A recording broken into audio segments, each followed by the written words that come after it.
Welcome to Module 9 of this online open course about species distribution modeling. In the first 8 modules of this course, we have learned about the different aspects that you need to design a species distribution model, the data and the different algorithms that you can use to predict species distributions, and how to evaluate the outcomes of your model. With all that knowledge in our back pocket, we can now look at an important application of species distribution models: the prediction of species distributions under future climate change projections. We all know that our climate is changing due to anthropogenic influences, and that this will affect all ecosystems and the species living in them. And as we learned pretty early on in this course, the survival of a species is largely influenced by the environmental conditions of the areas that they occupy. We also learned that we can use the relationship between the locations where a species occurs and the environmental conditions of those locations in a correlative species distribution model and predict which areas are suitable for a species to survive. This means that if the environmental conditions are changing, the distribution of a species will also likely change.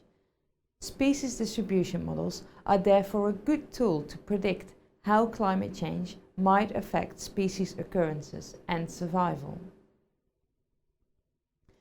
Let's first look at how species are affected by a changing climate. First of all, there are direct effects when the environment changes in such a way that it reaches beyond the tolerances of a species. For example, an increase in temperature can limit the survival of a species that is not able to withstand these warmer temperatures. But there can also be indirect effects of a changing environment, even if a species is able to survive in the new conditions. For example, a warmer and drier climate can change the vegetation in areas, which might reduce essential food sources for a species. There are several ways in which species can respond to climate change. They can change their behavior. For example, plants can change the timing of flowering and fruiting as a result of differences in seasons. Animals can change when they migrate during the year or when they are active during the day. Changing behavior is a form of adaptation, but species can also show evolutionary adaptations to be able to survive in the new conditions. Another response is to move to different areas where conditions are still suitable. And unfortunately, if none of these responses work, it's likely that species will go extinct. Species distribution models mostly come into play to study the two latter responses: potential of species moving to new areas, or the decline in suitable habitats leading to extinction of species.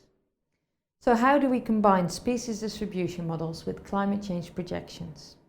You start with building a species distribution model, as we've seen in previous modules of this course. You select your species data and your environmental data and put these into one or more algorithms. The output will give you the predicted distribution under current climate conditions. And you then add another step to the model, in which you take the outcomes of your species distribution model under current climate conditions and you project these with future climate data sets to obtain a prediction for where your species could occur in the future under a particular climate change scenario. Keep in mind that the correlations between species distributions and climatic variables under current climate conditions may or may not hold true for the future. Let's have a look at these climate change projections in more detail. Across the world, there are thousands of recording stations that measure daily temperature and rainfall. Through these measurements, we have acquired a pretty good understanding of how climate has changed over time. But how do we know how these trends are going to continue in years that are yet to come? Based on the knowledge that we have about physical and chemical processes and interactions between the atmosphere, biosphere, the land and the oceans, scientists have built models that represent the Earth's climate system, as shown in this diagram. These models include natural processes, such as the radiation that the Earth receives from the Sun, but also human impacts, such as the emission of anthropogenic greenhouse gases. By simulating different scenarios, for example, with different concentrations of carbon dioxide emitted by human activities, we can predict how our climate is going to change and estimate future values for variables such as temperature, rainfall, and sea levels across a range of possible trajectories, some of which are more likely than others. In 1988, the IPCC, the Intergovernmental Panel on Climate Change, was established to assess scientific information about the risk and impacts of human-induced climate change. The IPCC is advised by thousands of scientists and experts, and so far has published 5 assessment reports. In the year 2000, they published a special report on emission scenarios, commonly called the SRES scenarios. These scenarios assume that no efforts are made to limit greenhouse gas emissions, and they were used in the 3rd and 4th assessment report. In 2010, a new method for predicting different scenarios was published, and the new scenarios, the representative concentration pathways, or RCPs, were adopted by the IPCC in their 5th assessment report. I will explain these RCPs in a bit more detail. There are 4 different RCP scenarios: RCP 2.6, 4.5, 6 and 8.5. The numbers refer to radiative forcing measured in watts per square meter by the year 2100. This represents the global energy balance measured as the difference between the amount of energy from the Sun that the Earth absorbs and the energy that is radiated back to space. If there is more energy absorbed than radiated back to space, the Earth will be warming. Each RCP defines a specific trajectory with projected outcomes in the year 2100 for how much the planet has heated up and the concentration of greenhouse gases. So how did we get to these particular predictions? Let's first look at the annual carbon emission scenarios that match each of these pathways. This graph shows the emission of carbon in gigaton per year. We are currently emitting around 10 gigaton per year. The most negative pathway, RCP 8.5, predicts emissions 3 times as much as our current emissions by the year 2100. RCP 6 shows an increase in emissions for the next 60 to 70 years, followed by a decline. RCP 4.5 shows a shorter period of increase before the decline, and the most positive pathway, RCP 2.6, shows a decline starting very soon. These predictions just illustrate possible pathways and are indication for what might happen depending on the actions that we take to reduce carbon emissions. The pathways are based on assumptions about a range of factors that affect the Earth's climate system, such as economic activity, the use of energy sources, population growth and other socio-economic factors. To highlight a few of these factors, for example population growth, it is clear that an ongoing increase in the number of people on the planet will lead to the most negative pathway, RCP 8.5, while the other pathways depict a more stabilizing world population. If we look at the different types of energy that we will primarily use, all pathways expect a significant increase in energy use. But to follow pathway 2.6, 4.5 or 6, we need to increase our use of bioenergy and green energy and limit the use of fossil fuels. Another important factor that affects the climate system is land use. And this graph shows the amount of hectares used for grassland for each of the different pathways. RCP 8.5 represents an increase in use of grassland, which is mostly driven by an increase in the world population. For RCP 2.6, the use of grassland is relatively constant, which is the result of a shift from more extensive to more intensive farming, while for the intermediate pathways, 4.5 and 6, changes in land use are much stronger implemented with a decline in grassland use. These are three examples of how various factors are taken into account in the development of the representative concentration pathways. To summarize, RCP 8.5 illustrates the pathway that we are likely to follow if we continue to do what we do today, the business as usual pathway. This means that we won't take any actions to reduce carbon emissions. The world population will continue to grow to about 12 billion by 2100. And we will rely heavily on fossil fuels and continue to use an increasing amount of land for cropland and grassland. It seems to be clear that this is a very unsustainable way forward, but we need to undertake action if we want to make sure the trend follows one of the other pathways. RCP 6 and 4.5 illustrate intermediate pathways that are based on scenarios in which we apply a range of technologies and strategies to reduce emissions, such as reduced use of grassland and fossil fuels. RCP 2.6 illustrates a very ambitious pathway in which we reduce the usage of oil, stabilize the growth of the world population, and increase our production of bioenergy. This is the only pathway in which the temperature increase will be limited to a 1.5 degrees increase relative to pre-industrial values, which was the agreed limit in the 2015 United Nations Climate Change Conference that was held in Paris. So the RCPs give us an indication of what consequences our actions might have, and they showcase different scenarios with regards to global warming.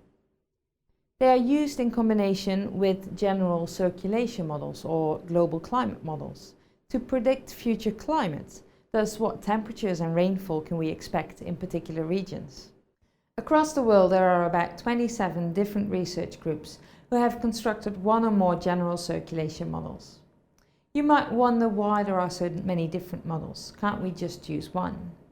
Well, the basic structure of these models is the same, but each of the research groups make different choices about which submodels they include and which of the Earth system processes they want to emphasize. And this can, for example, be based on local conditions. Of course, these research groups do share their knowledge with each other, and they have set up a working group that compares the different models. This is the CMIP, which has been an ongoing project since 1995.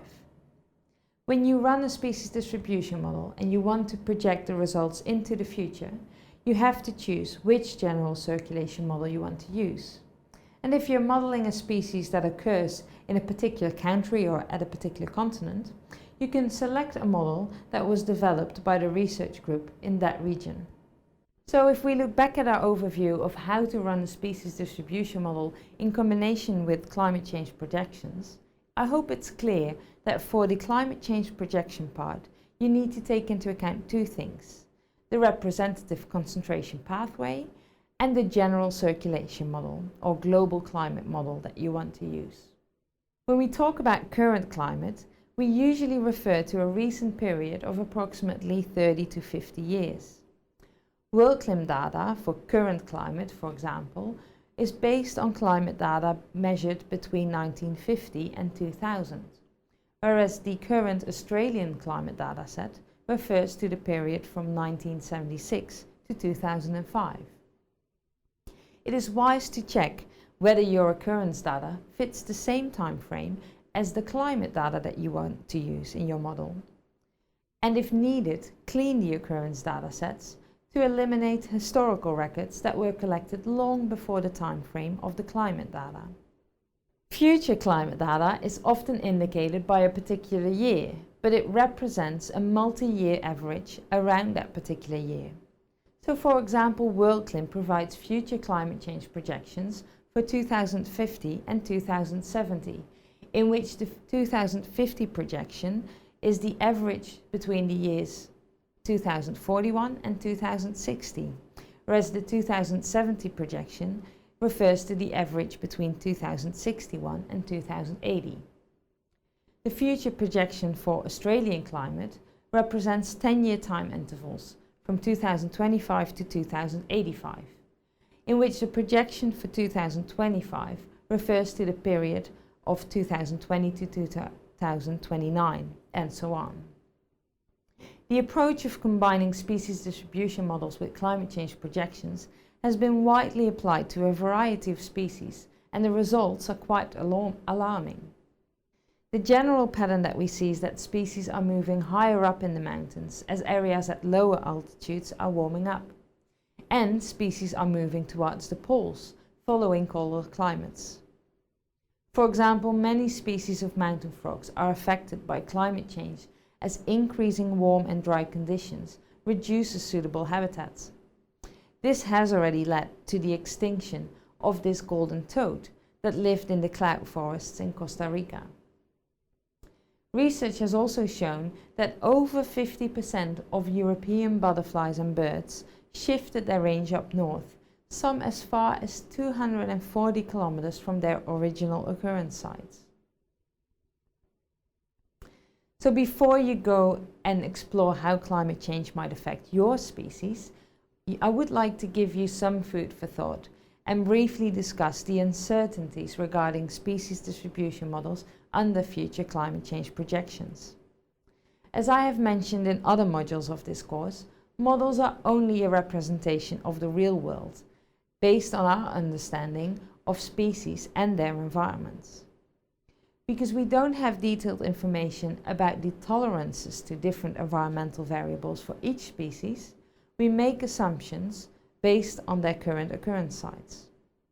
We are, however, limited in our understanding about how both animals and plants will adapt to changes in climate and their environment, and whether they are able to move to new areas with suitable environmental conditions. Another point to note is that species distribution models often focus on predicting the current and future distribution on one or maybe a few species, not taking into account the interactions between species. While some species might be able to adapt to climate change, if their food source goes extinct or disperses to another area, this might indirectly affect species as well. As I explained in Module 3 of this course, scale is an important factor of both species and environmental data that is used for in-species distribution models. Climate variables are typically modeled at larger resolutions, like 10-kilometer grids, while species might respond at much smaller spatial scales, for example, if their home range is smaller than the climate data resolution. Lastly, of course, climate change is not the only factor that affects the distribution of species. Other impacts, such as changes in land use, can also drive species to go to extinction or to move to other areas. For example, if essential habitat is cleared as a result of deforestation or urbanization. I hope I have shown you in this module that species distribution models are often not used in isolation, but in combination with other models like climate change projections. These combined approaches are very powerful to predict how the distribution of species can be affected by our actions. The next module is the last module of this online open course about species distribution modeling. We will have a look at some case studies, and I will introduce you to the BCCVL, an easy online tool that you can use to run these models without the need to write any code yourself. I hope to see you back there.